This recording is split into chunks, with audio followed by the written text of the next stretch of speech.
Well, hi, everyone. Alongside Alex Jensen, I'm Steve Quist. Sammy O'Brien will join us here shortly. For St. Mary's, they took down the 2-seed Gonzaga yesterday. Not too long ago, they got a tremendous pitching performance out of two freshmen to combine for 9 innings. And then offensively, off to an early start in that game over Gonzaga. And it was another freshman that gave them the early start in a 5-run first inning for St. Mary's.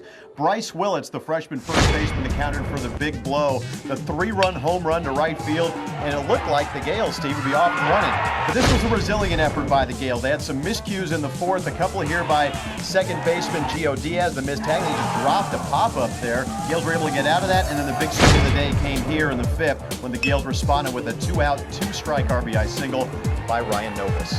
Loyola Marymount beat the top seed BYU about 24 hours ago. They did it by a 4-1 count. Cody Paiva, the senior on the mound, was terrific. 11 strikeouts, a complete game effort, defeating the Cougars. He's not on the mound today, and they got just enough offense yesterday to keep BYU at bay. Well, an offense, as described by head coach Jason Gill, that's going to paper cut you to death.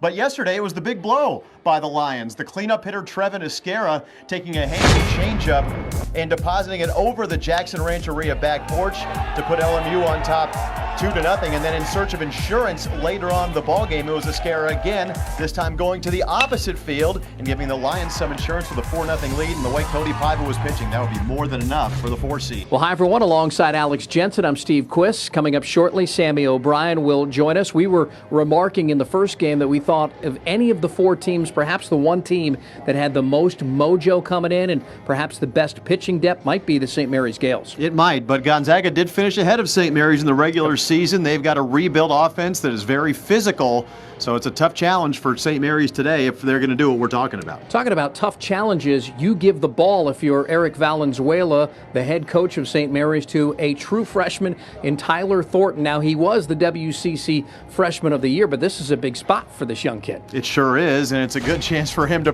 practice at some of this type of stuff if he's going to make Team USA, because he's going to the Team USA training camp, the first Gale ever to receive that invite. But 9-2 with a 2.56 ERA. An interesting arm slot. He's been really tough to pick up, and he really dominates and goes after you with the fastball.